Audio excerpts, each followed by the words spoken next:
Guess what? Sunday Sanctuary is produced by a non-profit, which makes perfect sense, right? And it's also quite fun because you never know where the money's going to come from. So this is your invitation to join that fun by supporting this kaupapa and helping to share something you love with even more people looking for soul-nourishing spiritual conversations. It's simple. You can choose between a one-off donation or become a regular supporter and help Sam and I keep making Sunday Sanctuary. To give now, head to our website, sundaysanctuary.nz. Kia ora, and thank you. Baby, I can find my treasure. There's too much for me to do. Baby, I can find my treasure. Maybe my treasure rests in you. Sunday Sanctuary with Petra Bagust.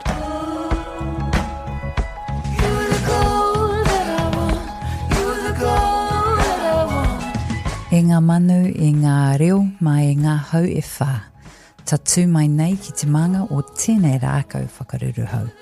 Tau mai nei ki tēnei kaupapa e pāpahu atu nei ki a koutou a rā ko Sunday Sanctuary.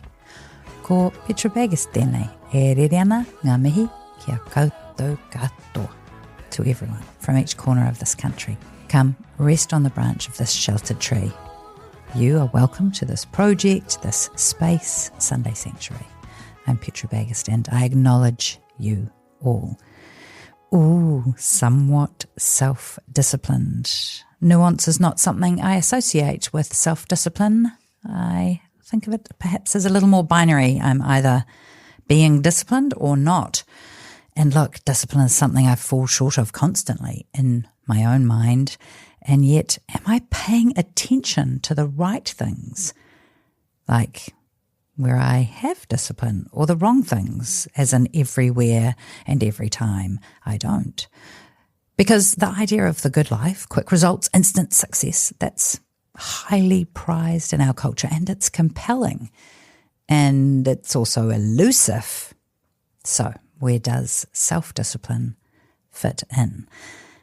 Because these days, it's very easy to numb or distract ourselves, especially from the painful parts of our lives or things we might need to work on or change. Plus, many times life is so hard that all we can do is focus on what's immediately in front of us, like just get through. So why embrace self-discipline? Because at times it comes across as a bit of a bummer. Making yourself do things that you know are good for you, even when you don't feel like doing them. Ugh. As well, it takes a lot longer to build something good than it seems to tear a good thing down. So, as we get started, maybe just notice what your initial response to the idea of self-discipline is. And let's see where it changes or develops or travels over the course of this episode. Later in the episode, I talked to Frank Ritchie about his dodgy relationship to discipline and whether we might already be more spiritually disciplined than we think. As always, we have great music, sacred texts, and we hear from heaps of you in our Community Life segment. First up, though, producer Sam explores both the theory and the personal experience of self-discipline with author and cook Nici Wickes and human behaviour expert Hayden Brown.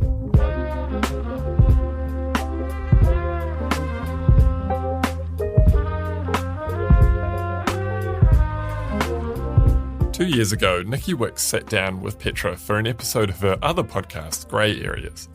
In their conversation, Nici mentioned her long-time habit of swimming in the ocean, a fact that stuck in my mind. I'm not really sure why.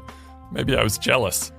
Whatever the reason, I started my conversation with Nici by asking how she defines self-discipline and how that plays out in her ocean swims. I'm reminded of the army or something like that when I think about discipline. Mm-hmm. But for me, I want a much looser definition because that's the way I like to roll. And I would say for me, discipline is for me to carry through with something that I have decided upon doing. over a period of time or repeatedly.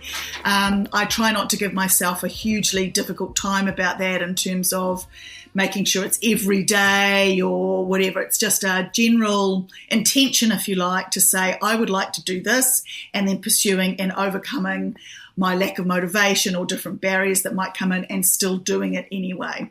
I swim through winter despite the fact that it's uncomfortable, and I repeatedly do it. And every single time I don't want to do it. And then as soon as I'm in the water, I'm so happy I did it. You wouldn't know me from the person who was in bed 5 minutes ago going, I don't know, maybe I won't today. Maybe the tide won't be right, you know. And then I'm filled with literal glee, glee and happiness, and coming out and going, gosh, I love this. And if I encounter anyone else coming up from the beach, I'm like, oh, it's so good, you should do it. The next day, Sam, I will go through exactly the same. Oh, shall I? So that to me that's discipline. What purpose does this ocean swim serve for you? Well, do you know, I've never looked up very much of the science. There's Wim Hof and this, and you're doing all this breathing. I don't do any of that consciously anyway.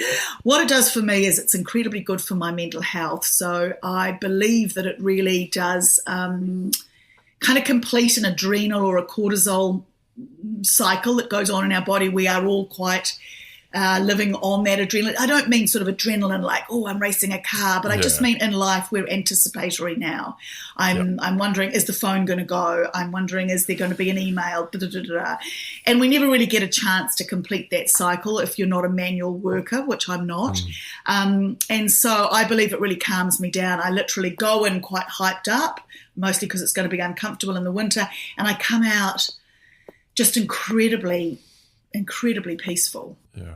So on those days where you are in bed and you're talking to yourself saying, I know I need to get in the water, but it's just the last thing I want to do, how do you get yourself there? So I think that's the thing that's probably shifted in 10 years. There's something in the background that just, I don't want to do it and I do it. So at the beginning, there was probably, I don't want to do it and I didn't. And if I bring up yoga practice, I often think about doing a home practice and I hardly ever do. I often get to my class. But so I think in terms of the shift, there's the routine that's set in there. There's enough of a brain trace that I know it's going to be good for me. I just can't deny that any longer, but it still doesn't make me think, oh, I must go. I believe people who go to the gym probably think the same. I wonder if people who have a prayer practice have the same. Do people who go to church think, I don't want to go to church? Do people who volunteer and do volunteer work? I do a bit of that as well, and I think there's a fantasy that you're all like, oh, I'm a saint and I can't wait to go and do my volunteering. That's not the case. You often, I've got to go and do that. Oh, blah, blah, blah, blah. And then afterwards one feels good about it. So I think there's enough of a trace left there in the brain that it'll get me out of bed. And I almost do it unconsciously. I literally, Sam, am right up until the moment where I go into the water, even when I'm up to my knees, this is my internal is, oh, why am I doing this? I mean, what am I trying to prove to myself or anyone else? This is just stupid. It's freezing. Oh, I shouldn't have done that. As soon as I'm under, oh, that's so amazing. I love this, so there you go.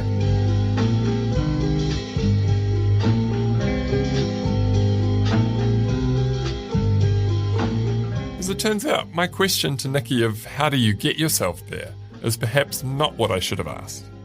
Nelson-based psychologist Hayden Brown pointed me in a different direction. According to him, action that we see as a discipline doesn't require anywhere near as much effort if we're acting on something that is strongly tied to our core beliefs and motivations. I mean, it's very easy, of course, to say, look, I need more willpower, more discipline, more rah-rah, more motivation.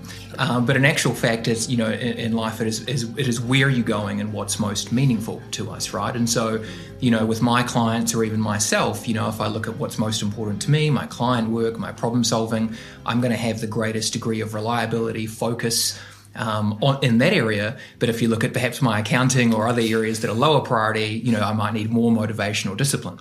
So, of course, it depends on the different areas of our life and how we judge ourselves. So if we know truly who we are, what we value, and again, we're setting realistic expectations of ourselves, then we're not relying on this external willpower or validation or motivation from others. We're actually spontaneously inspired to act. No one needed to motivate me to do this interview this morning. I love working with clients. I love helping people understand themselves and make long-term changes in their life. So I think that the willpower or the external is just a symptom of not having that clear purpose in your own direction.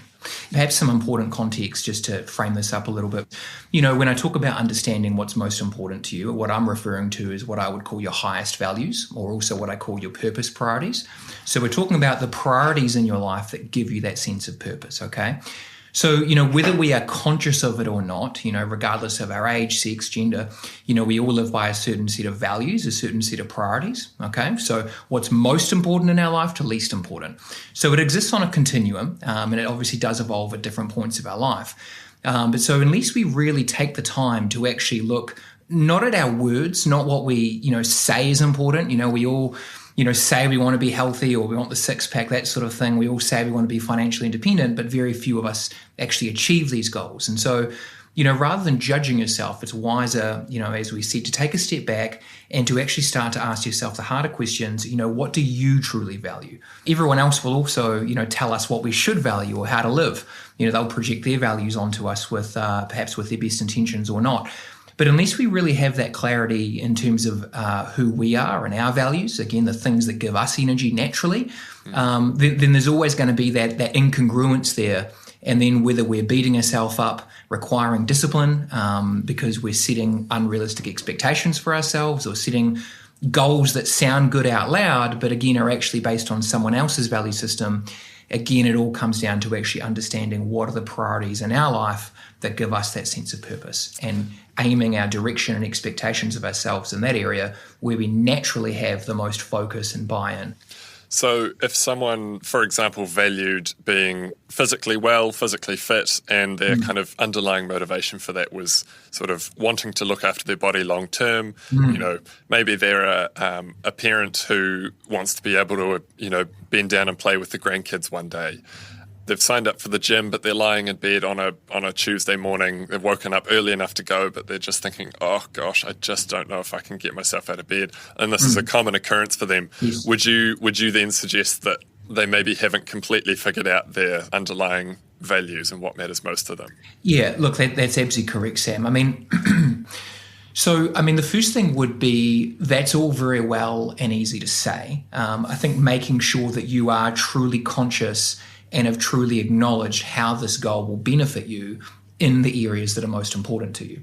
If an individual is more taking action or setting these expectations on themselves, and they're noticing that they're needing this willpower, or they don't have the discipline that they would love, that they would expect, then it is wise to look back, to pull it back and go, right, A, what do I value? What does this goal represent? And B, how will it benefit in the long term what I truly value? So what you mentioned there is a wise one, longevity, being there with the grandkids. I don't like to stereotype values because we all have such a different, unique set of values, but oftentimes when that one does come up with clients, that is a significant motivator. So I think starting with that and actually building that list out more, frankly. So, rather than just saying I want to be there for the grandkids more, it could be, I would love to be able to, maintain my nature walks. I would love to be able to maintain my cognitive ability. There's particular adventures I would love to go on, with the grandkids. Actually being specific creates the neural pathways in the brain that allows you to extract more meaning out of the goal. Okay, so a simple way of thinking about it would be, I would suggest the degree of discipline that you have for a goal, as in, again, not requiring all of that external motivation, but you're disciplined and focused, you have that willpower, will be to the degree that you associate meaning behind it. Oftentimes, whether business examples can be a good one, we might look up to someone and see, what they've achieved and the challenges they have overcome in the pursuit of that. And it's not because they are inherently necessarily different to us or they possess these qualities that we don't.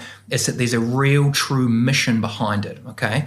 So to the degree that we have willpower and follow through is the degree that we've associated a lot of purpose to the goal. So I think what you said there was absolutely brilliant. I would just suggest if it's not quite there and you're not quite as reliable as what you would think, actually building that out more.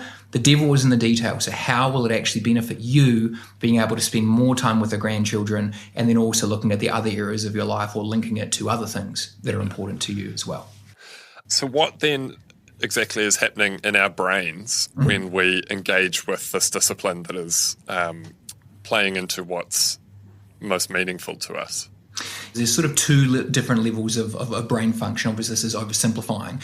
We have the amygdala, which is the sort of survival system, you could say, which is, avoid pain, seek pleasure or comfort.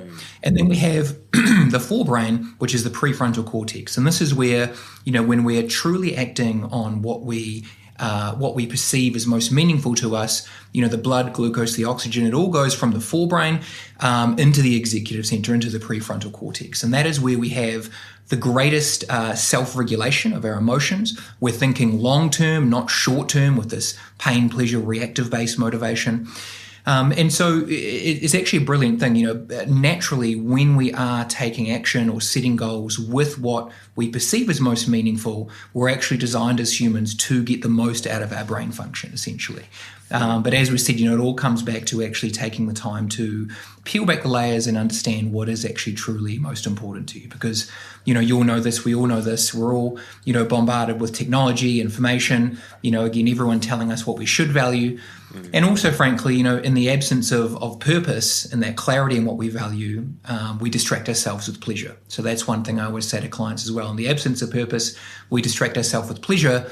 And then we default into this sort of short-term survival instinct, fitting in, not standing out, seeking comfort or pleasure or that sort of instant gratification. And so knowing what we value will allow us ourselves to use that higher level brain function where we're thinking long-term, not reactively to avoid pain and seek short-sighted pleasures.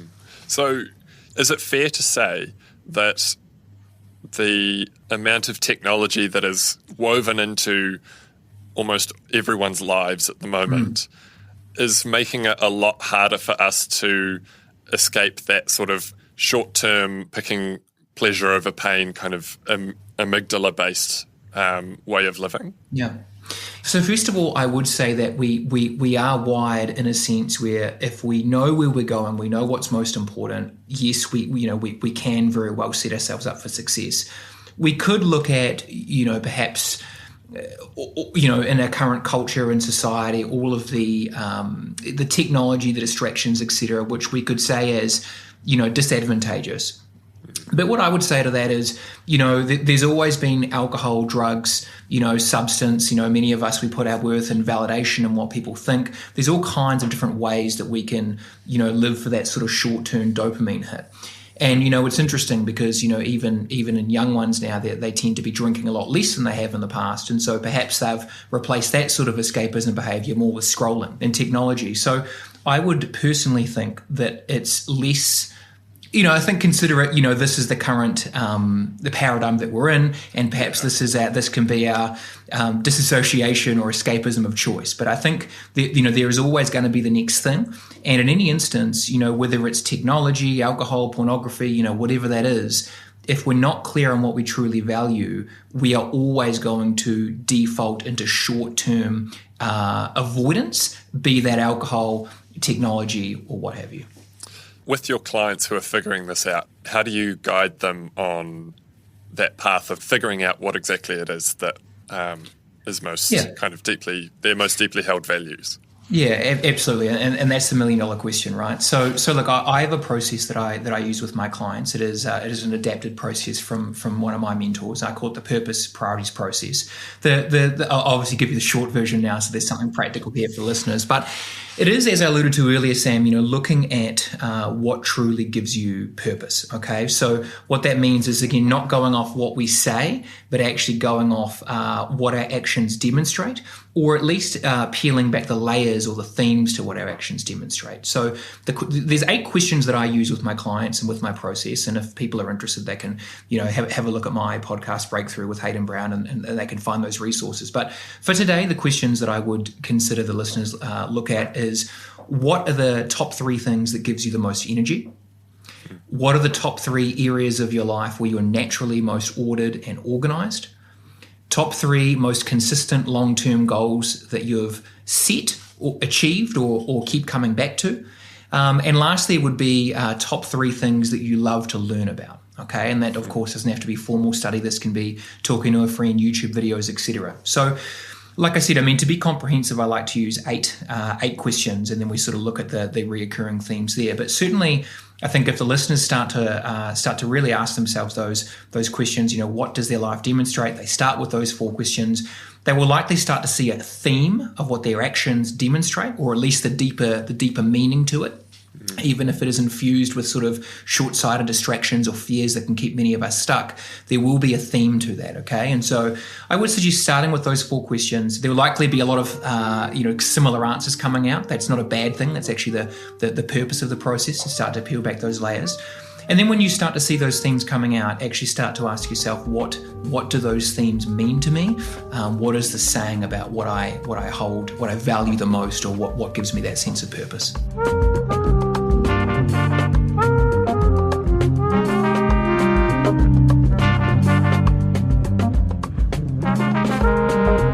If you're thinking at this point that self-discipline is all about making these huge life changes, I hear you. Keep in mind, though, that Hayden's experience is of seeing people who want to make changes so significant that they've reached out for external support. No matter the kind of self-discipline we want to embrace, figuring out how it relates to what we value most in life sounds like a great starting point. Nici was recently in Bali, where she realised how much more accessible self-discipline can be. I saw this beautiful practice of offerings. I think it's 4 times a day. And this, the people are busy in Bali. They are working hard. They're working long hours, but in a very peaceful way a lot of the time. And there's this kind of we call it a gratitude practice, but there's this offering to the Hindu gods, 4 times a day. There's the making of the offerings. And it's just small. It doesn't take long on a property. There might be, 4 to 7 minutes or something like that out of a day. I mean, who hasn't got 4 to 7 minutes, I mean, really, it's kind of crazy. And so I see this as a possibility that we could all stop for 4 to 7 minutes every day. We don't need to be making any offerings necessarily, but we could just be offering some peace or rest to ourselves, for example. And I think the external forces of capitalism, if you like, mortgages, jobs, everything, consumerism, we're all so busy. We're losing touch a little bit. And if you go to what would be considered to be less modern societies, they look to have more connection with self and with community sometimes than we do. Yeah, we have a lot in between us and community, in between us and self. And I think that drift is a concern, yeah. And I wonder too, in your example of your daily swims, you live near the ocean, and so you're taking advantage of something that is close to you. Yeah. For those who are looking to start building some practices that they're disciplined in, I wonder if that's something they can keep in mind in terms of trying to lower the bar to get there. Yes. They're not driving half an hour to the ocean, No. But they might go to the neighbourhood gym that's on their way to work. Yes, that is true. Or they might have a cold shower instead of a hot shower, because a cold shower, I believe, does exactly the same. It's just that discipline of, I don't want to do this and I'm doing this. So great point that I live close to the ocean. And so therefore the barriers are quite low for me. I also noticed that during COVID, when we were locked down, there was a lot more people when we were allowed to, I'm sure, walking and running and exercising. Now, people often say, I'm too busy with work to exercise. But in actual fact, people cooked more and they exercised more. I think nature is a great leveler. Some of the most sort of peaceful and uncomplicated and unneurotic people I know are people who work in nature. They might work for DOC, or they might be, they have a job that has them outside a lot. And I do believe that most of us, you might not have a beach or an ocean right beside you, but you might have a small park. And at the moment, the parks are beautiful because they often don't have native trees in them. They've got planted exotics, which are turning the most beautiful colour, autumn colours. or else you could walk down, for example, Franklin Road in Auckland, a big roaring city, and yet there's this turn of nature. I saw a persimmon tree the other day that was just this flaming orange, and it stopped me in my tracks, but clearly I wasn't very busy because I was able to notice it. So I think the very small things of seeing a bird, seeing a cat stretch out in the sun, seeing the leaves change colour, that sort of thing, I think those things are quite astounding and miraculous for us. And if we had a discipline, for example, if we set up a discipline of noticing that more, even if you're in your car driving to work, I think that's going to put us in great stead. It's just a matter of repeatedly overcoming, I suppose it's the temptation, isn't it? It's overcoming the pull of being lax, and I don't want to say lazy because I love laziness, Sam, but the draw to be undisciplined, I think, is really strong, because we are surrounded by stuff that is put there to tempt us or to distract us, and I think it is our job as human beings to come back to ourselves and to nature. Yeah.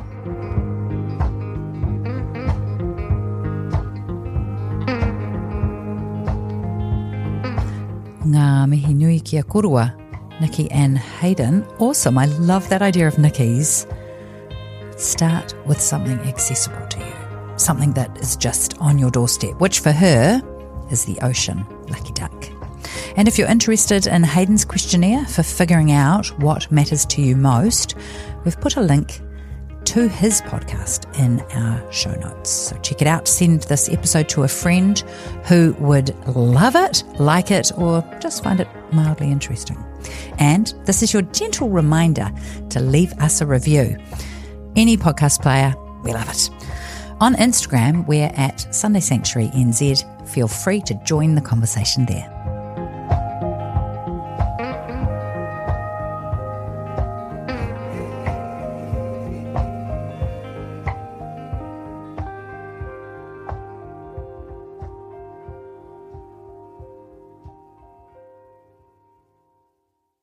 Sunday Sanctuary.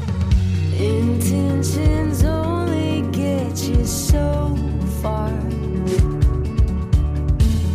What if I'm just a selfish prick? No regard. I'm always running out of time.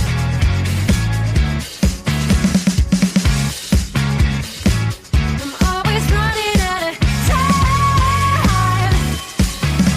That was an excerpt of Running Out of Time by Paramore. We went to you, our community, on Instagram and said, what comes to mind when you hear the word self-discipline? And you said, don't procrastinate. Several of you said you were reminded that self-discipline is something you don't think you have. One person summing it up beautifully by saying, ugh, I have none. Another said, what comes to mind when they hear the word self-discipline is turning up for yourself. Others said denial, sacrifice, mastery, commitment. So difficult but necessary. And several people said the ability to keep the promises you make to yourself, which I think is a really lovely one. Restrictions, the opposite of freedom, said one person, as well as successful, put together, achieving goals, respect for self, but also words like hard, challenging, methodical, routined, self-improvement. And difficult, but brings peace and freedom. The second question was, what are you disciplined at doing and why? And so many of you said you were disciplined at exercising, walking, lifting weights, generally just getting outside. One response summed up your common reason why: I know I will always feel better for it. Another said they were disciplined at responding to emails and texts, eating 3 balanced meals a day so I feel good internally. Another said contacting people on their birthdays, getting to work and appointments on time. Here's a Sunday Sanctuary sacred text. Our sacred text today is a clip of Mercury Prize-winning musician Femi Kolioso speaking with Annie McManus on her podcast called Changes. Look, the whole corridor is worth checking out, so we have linked it in our show notes. Here's an excerpt of Changes. I wanted to ask about discipline as well, because I've heard you talking about that with regards to that being a way to bring you joy. Yeah, man. So I would argue I'm quite a disciplined person because I believe discipline allows for freedom. One of the biggest disciplines in my life is my sleeping. Yeah. It's like, fam, if it's 10 p.m., bruv, the day is done. Like, the day is done. There's nothing more to achieve. I'm not, like, it's 10 p.m. Like, I'm going to bed. You and me are on such the same tip at the moment. Oh, 100%. I've started an entire new club night just so I can go to bed. I saw it, and I'm going to come one day because it was like, someone's on the same page, bruv. Yeah. Like, yeah, someone invited me to something the other day. I was like, yeah, man, I'm down. What time does it start? They were like, oh, we'll get there around 11:30, 12. I said, big man, them days are long gone. Like, I was almost offended. Like, why did you think I would sign up? Like, I was on a 6 p.m. type energy. What do you mean 11:30, man? Like, I know. Whenever you want to meet someone for dinner and they're like, right, 9 o'clock. No. We meet at dinner time. Yeah. Then it's 6 o'clock. Or I'll say we can meet up at 9 o'clock, but by 9:20 I need to be organising to get home. So just, you know what I mean? Choose your starter fast, because... But you know what? It's really interesting because I don't think a lot of people put those two things together. Discipline and joy, and how what some people would see as restricting yourself from things actually gives you freedom. 100%. And you know the first place I learned that, Femi, which is so mad, is when I used to smoke cigarettes. Right. And I read a book by Alan Carr. It's a really famous book, this guy Alan Carr, who wrote a book about how to stop smoking. And his whole thing is that you're looking at stopping smoking as if you are, you know, restricting yourself from something that is giving you pleasure. Right. Where in fact, by stopping smoking, you are freeing yourself from a toxic thing that is going to kill you. And it's like, it's just so, you just switch. You switch your outlook completely. You are not sacrificing anything. You are, you know, and it's like, oh yeah.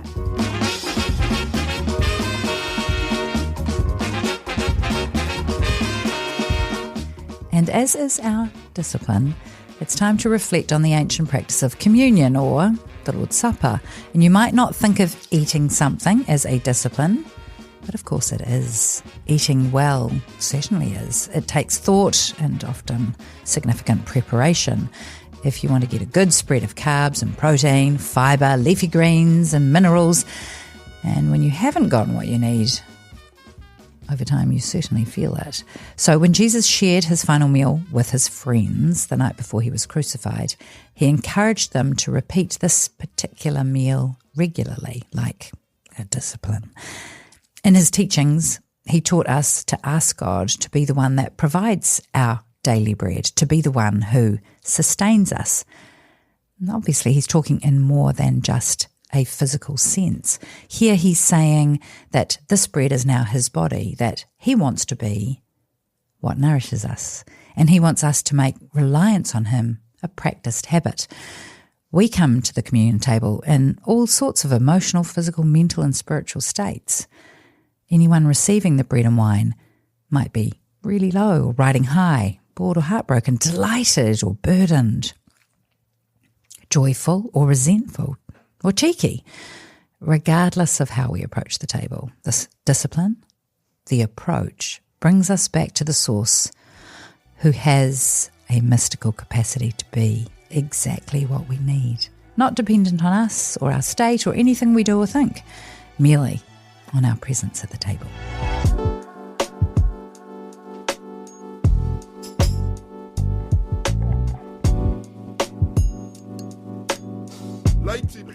Coming up, I talked to Frank Ritchie about his personal relationship to discipline and how we might reimagine spiritual discipline. But first up, our main waiata, it's Morning Ritual by Casual Healing, featuring Dub Princess. Raise up this morning.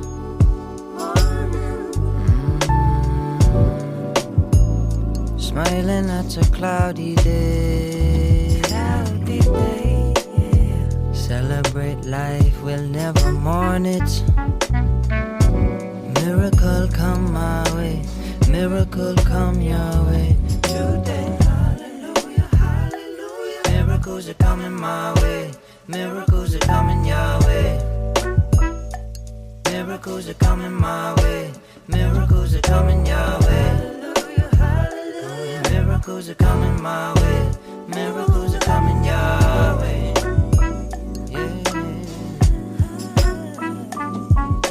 Open up my eyes, I look into the sky. I focus on my life, I focus on what's right. It's the morning ritual. Living on my dream, my family is my team, and faith is the key, 'cause God made this scheme. It's the morning ritual. As I open up my eyes, I look into the sky. I focus on my life, I focus on what's right. It's the morning ritual. As I'm living on my dream, my family is my team, and faith is the key, 'cause God made this scheme. It's the morning ritual. Yeah, yeah. Wake up, shake it off, clear your mind, meditate.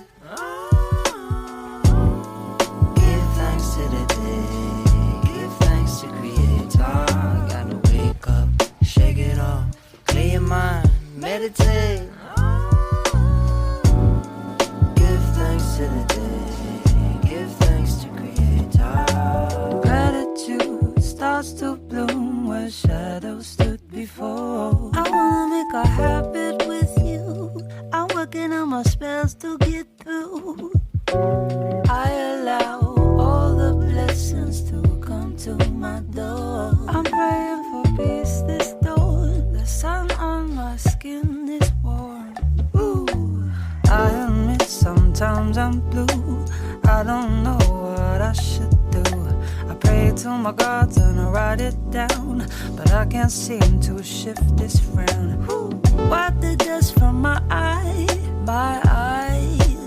Maybe I just need that little cry, waving all my demons a goodbye.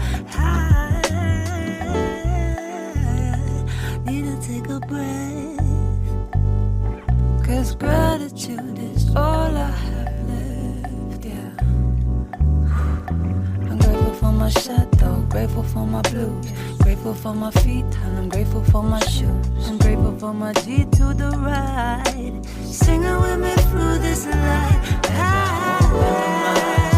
Into the sky, I focus on my life, I focus on what's right. It's the morning ritual.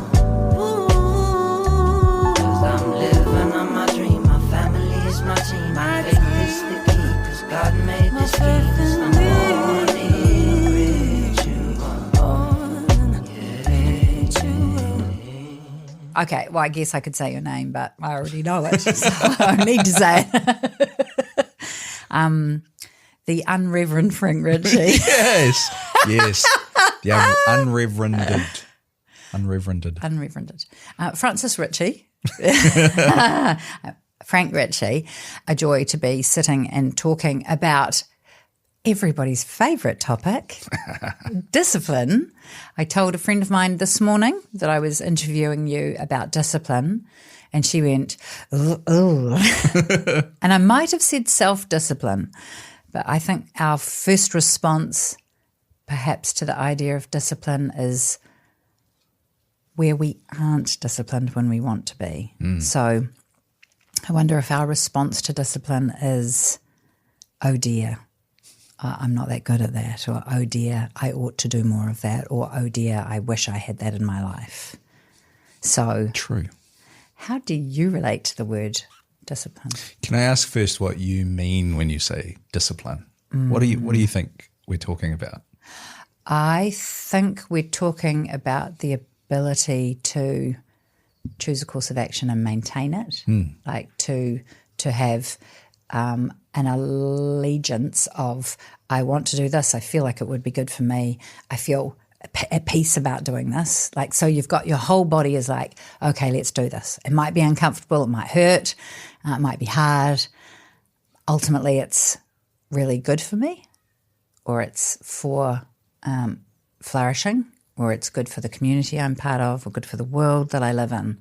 So discipline I would see as a sustained course of action that might contain effort and discomfort, but ultimately leads somewhere. Really good. That's really good. I like that. That's a much better definition than I would give. It pretty much captures what I would think of as disciplines as well. I would think of disciplines as habits toward a healthy desired outcome. That's a really much more succinct way of putting it. But I think yours was better. Habits towards a healthy desired outcome. I think I used to think of discipline as a steely grey colour and as something that I failed at lots, like something that was against my very nature. And now I wonder if discipline could be broken open a bit more, and it could be wonderful things that I actually love to do, even though they might require a bit of effort or be challenging. Yeah. I've had these thoughts recently. I'm going to share some of my thoughts with you now. Can I just say, though, I really like the fact that you imagine it as a colour. I think it's really good, because I think we often think of disciplines as things you have to kind of grit your teeth and bear until the job is done, because a discipline isn't necessarily something you have to keep doing forever. Oh, yeah. If the job is done, then the discipline has done its course. There are disciplines that I think we'd do for life, but it might be the discipline to get a job done. Ooh, yeah. And it's interesting to think about them as not only the things we fail at. As a young person, there was this idea of a quiet time. I think it still exists, actually, where you would get up before dawn and you would kneel and pray. You would spend time with God if you were serious about this thing called Christianity. And I remember trying to force myself out of bed and falling asleep on the floor, and my mind just wandering off. And I thought, I'm just useless at things like sustained silent prayer or meditation or things like that. And now I wonder if I haven't found my way in, if early morning in the cold on the floor, because if you make yourself warm, you fall asleep. If you keep yourself cold, it's just like, how does this work? Because in the end, I didn't end up feeling closer to the creator of the universe. I ended up feeling guilty for how useless I was at this thing called quiet time. I'd probably be more aligned to noisy time, and that would involve walking through the forest, touching things and noticing things, or the bush or the streets, and having a yap and having a listen to God. Yeah.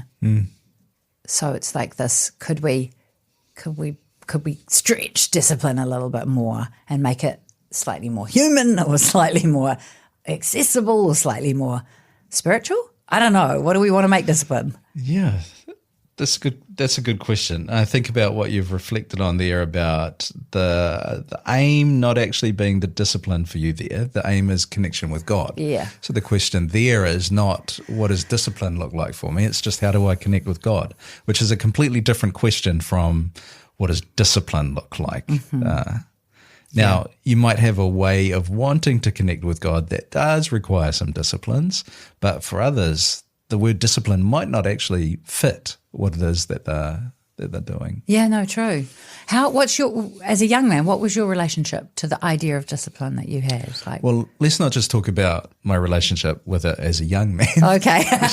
Let's get real and honest and talk about it as your relationship with as an older man. Yeah, when you first posed the idea of coming and sitting down, I just saw it as almost any other sit down and talking about some meaningful topic. Oh yeah, I can do that. She'll ask questions, words will come out my mouth. Some of them might be meaningful, hopefully worthwhile. But as I thought more about this topic and what it means to discuss it in a meaningful way, I realized that I can't do it justice without being quite honest about it. And I've come to some realizations over the last month, relatively recent, that have been really good realizations for me when it comes to my relationship with discipline. Because there's what people will hear me as someone who talks about things like faith and the life of faith, what they probably imagine I'm like, and then there's what I'm actually like.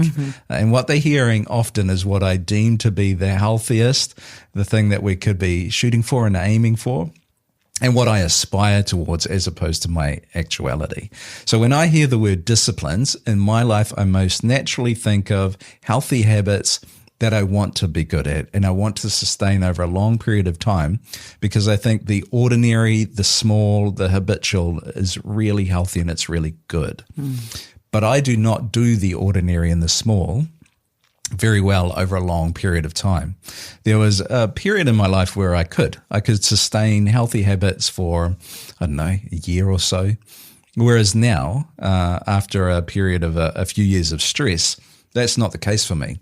When I think about the healthy habits that I want in my life, I'm good at sustaining them for a couple of weeks now, and then something will happen and they'll get thrown a little bit. So if I'm to give some examples, I'm at my best when I get up at 5 a.m. regularly, when I start the day with a little bit of quiet, and then I go off to the gym and I exercise, and when I maintain decent nutrition through the day, and then I'm in bed by 9:30. If I sustain that, my mental health life is good. My physical being is good. It's better. I feel good about life. So you would think, well, if those are good outcomes and I experience those are good outcomes when I'm doing it, then surely I must be really good at sustaining those things. But it doesn't take much to throw that now. It can be something really small. It can just be a thought that passes in my head that life isn't so great. And then those things go out the window, and then I'll stay in the downward spiral for a while before I manage to pick that up again. And I used to beat myself up over that. But in doing some reading and coming to terms with my childhood and things that I experienced in my childhood, I've come to realize that the things that I struggle with are a natural outcome of that childhood. And so I'm at a point now, and it's only a recent development, where I'm not beating myself up over those disciplines that I want to do and mentally want to do, emotionally want to do, but somehow can't get there and sustain them for a long period of time. So I'm in a rethinking about what that looks like in my life. That's quite exciting as far as discoveries go. Sort of, but also really disappointing. That's really disappointing that I can't stick to these disciplines. Yeah. But to understand, like to be able to make sense to yourself, or my brain has been wired perhaps for crisis or for intense activity.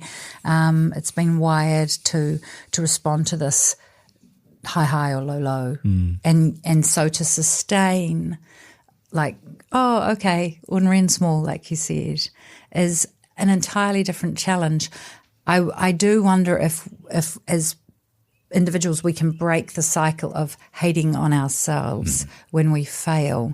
We just skip a whole lot of energy use that is ultimately defunct. It's unhelpful and would potentially keep us in that downward spiral for longer. Like I was thinking about this cordial this morning, and I thought, we do Wordle as a family. We're connected to Hamish's brother overseas and his mother in Arrowtown, and it's so fun. And as soon as I'm busy, I just don't do it. Yeah, like it's just a fun thing. How long does it take? A few minutes. Send it to each other, and as soon as I'm busy, gone, just gone. Like doesn't exist. Wordle doesn't exist. Doesn't come into my brain at all. And I'm like, oh, that's interesting. Like, notice what I started to wonder was, does discipline extend to my thoughts? And my answer was yes, it does. In disciplining my thoughts, I'm not quashing myself or reducing myself or oppressing myself. I'm really interested in discipline not being an oppression. Yes. And where discipline in my thoughts might show up is that when I think, well, it's hopeless, Petra, or you've done it now, or you've mucked it up, I might just snatch that thought and hold it and be like, this is this old habitual thought. And it's not my story. I don't have to inhabit this thought today. I can just flick it on and choose to think, hopefully, or choose to think positively or humanely or with kindness. Yeah. And that might materially change how I move through the world, because it's going to catch me on a downward spiral sooner and allow me to step off that downward spiral. It's still, it's not the end of the story, but it feels like a healthy interruption. What I really like about that is I think we can think of disciplines as the grind. Yeah. Whereas discipline here, as you're talking about it, as I think I'm needing to explore it in my own life, is not the grind. It's the discipline is not beating myself up. So the not going down the track of, you stuffed it up. Now you might as well go eat that pie. Well, you've eaten the pie now. You might as well have burger for lunch as well. Have a tub of ice cream. Yeah. Have a cookie. Rather than beating myself up, just going, it is what it is. Now we'll just carry on. So the discipline is the not beating myself up. And then not beating myself up for beating myself up. There's a spiral there. So the discipline is catching the spiral and not allowing yourself to just dive into the muck. Yeah, and wallow around and then stay there for ages. That's an interesting, because in that sense, then discipline becomes I wanted to say escape hatch, but discipline becomes a course correction. And owning a truth. Yes. So me telling myself I'm a really stink person because I didn't do that is not actually true. Yes. Me celebrating. So for instance, let's take the 5 a.m. morning thing. In a week, I can have most mornings where I don't do that, even though I would really like to do that. But because I come to Auckland every Tuesday morning, I have to get up at 4:30 in order to miss the traffic. So consistently, I do get up at 4:30 on a Tuesday morning, and I'm out the door before 5 a.m. I'm in Auckland. I'm the first to unlock the office, turn the lights on. I do the Catholic daily mass readings now almost daily. So there are things going on in my life that are worth celebrating. And I remember my wife a little while ago telling me, you actually do a lot. And if most people did what you do, they'd probably think they were doing really well, but you're beating yourself up. So what you need to do is to celebrate more. So the discipline then is owning the truth of the good that I already do consistently. I'm at church every Sunday morning. I go to mass many Sunday mornings now at 7:30 a.m. I turn up just after 7 to have quiet time. Consistent about what I do at the end of mass. So there are disciplines there that are good, but I only see the things that I aspire to that I'm not doing. Yeah. And so the discipline is to celebrate the good. Yeah, that's very cool, isn't it? Because I would suspect a person such as yourself, who is, your life is about faith and living a life of faith. You might be comparing yourself to monks in monasteries. I do. That's what she said. And you're married with children and have a job. Yeah, my wife said to me, you aspire to be a monk, but you're not a monk. You have a whole bunch of distractions and things that you need to do that monks don't do. So again, celebrate the good. So where I had a period of 2 months at the beginning of this year when I was doing really well, that's what I was doing. I was celebrating the good. But then I had a bit where I had maybe a week where I just started engaging in food habits that weren't so good. Then the whole thing spiraled, and now I find myself trying to pull myself back out. But it's turning to the discipline of celebrating the good and the truth of who I am. That's the discipline, rather than trying to do the hard things. So maybe the discipline could be the glory in the grind. Like some things are a grind, but maybe there's just a bit more glory there than we realize. Yeah. And maybe that's too binary still. I like that. I like the idea that ultimately, I mean, I was walking, through Auckland at some point recently and went, I just haven't been disciplined enough, and that's why I have failed as a human. I just haven't I just haven't followed through on this, and I just haven't answered emails quickly enough, and I haven't pushed hard enough, and that's why I'll never amount to anything, which is a hilarious thought pattern, really. It's like this, if discipline is never attainable, if it's a golden impossible out there and never, ever, it's like perfection or some distant hill that can never be climbed. Do you know what I mean? I look at people and I think, they're really disciplined. Maybe what I'm seeing is excellent habits and routine-oriented humans. whereas adventure and new is what I love. But there are things that now I put into my life, like a cold water moment. And if I decide to do that, that's quite hard to just be in the shower and turn it to full cold. Yes. Like you feel it, right? There's a discomfort and an acceleration, which is the whole point. And I feel fantastic afterwards. But now if I don't do it, I don't feel like a failure. I don't go, oh, you didn't do it, you're useless. But I can embrace that because there's something good on the other side. Yeah. I can embrace exercise because there's something good on the other side. Like there is a sort of a tenacity sometimes that builds up with doing something that's crunchy, that's challenging. Yeah, all the research shows that we humans respond very well to doing hard things. We grow in doing hard things. Which could be cleaning my own house. Yeah, it could be. Mowing my own lawns. And then there's the involuntary hard things that we hit, the suffering and the struggle of life, and we grow lots in those spaces. But we're also a culture that is about achieving and having measurable things and measurable outcomes. And those things are good. But as a person of faith too, I need to remember that there is this source to all that is good, beautiful and true. And that I am, and every other human being is part of the outworking of that source. So we are good, beautiful and true. And that doesn't change no matter what.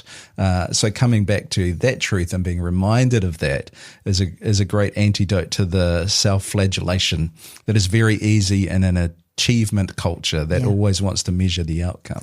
So maybe then even we delve into discipline and uncouple it from achievement, that discipline is in of itself its own reward, like to discipline my thinking, to be more true and more good. More holy, for example. That is at times challenging, but ultimately the benefit is in the actual action. Yeah. It's not in somebody saying, oh, look at you, you are so disciplined, or you have finally nailed it.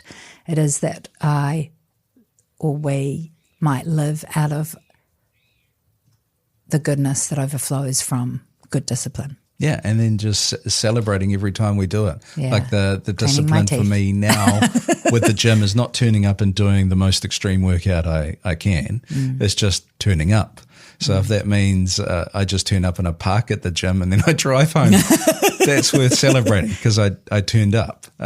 So just learning to celebrate the small things and not necessarily the ultimate outcome that we're trying to achieve. Yeah, maybe it's the thing. Yeah, maybe it is leaving the ultimate outcome alone and just taking the step. Just finally, for somebody who feels like their spiritual life ought to have more discipline, I hate the word ought, so there's the clue. What do you recommend? I think or advise? if someone's thinking like that, then they're obviously geared in that direction already. So it's like, again, different levels, but it's like me. I didn't think I was doing well enough unless I was doing the liturgy of the hours that the monks do 7 times a day. Like I thought it was some sort of, failure is a strong word, but I wasn't hitting the mark unless I was finding a way to do that rhythm sometime. And then my wife said to me, you're thinking about this stuff all the time. You need to notice what it is that you're already doing. So if someone's thinking, I want a spiritual life, but it's not good enough, I'm not doing enough. The fact that you're thinking about it, that your mind is turned in that direction is a spiritual life. If prayer is turning our gaze heavenward, then if you're even thinking about it, you're engaged in an act of prayer. You've turned your attention in that direction. Now, of course, there are ways that we can engage a deeper, richer life of that. But remembering that to even think about it is an act of prayer. Again, celebrate the little or the much that is there.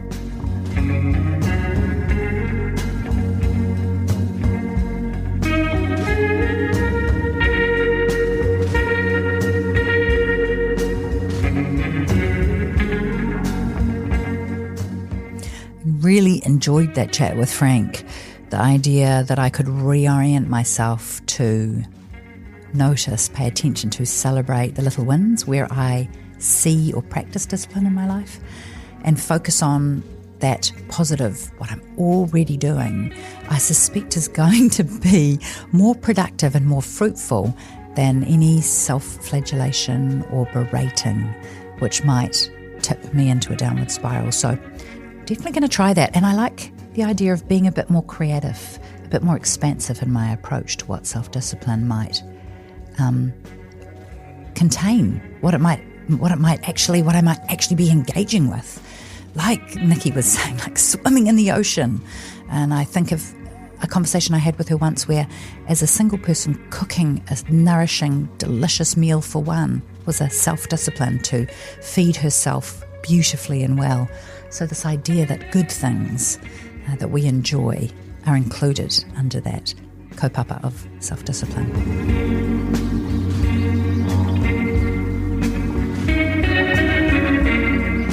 I'm going to leave you today with a blessing for who you might become by the wonderful Kate Bowler. God, I'm haunted by the shadows of the old me, the one who's tried every promised elixir, every 5-step plan, every guru's solution to what ails me. But nothing seems to stick. I'm the same me with the same problems and the same quiet hopes. Is it my lack of discipline? Or am I just a lost cause? What new beginnings are possible?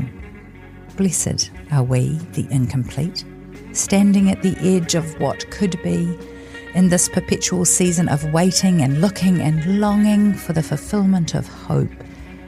Blessed are we, the restless, grieving what's over but isn't done, what's gone but isn't finished. Blessed are we, in our midnight struggle with past and future, while the present has already arrived outside our door like flat-packed furniture with missing parts. God, what can we do with what we have now and who we are and who we might become?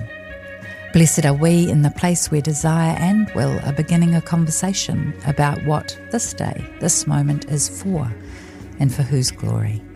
Blessed are we who suddenly find that while we weren't looking, the Lord appeared, saying, "Peace, be still." This is the clearing where the light shines through, where the new can begin. Never doubt it. God is writing you into the story of the world's healing and your own.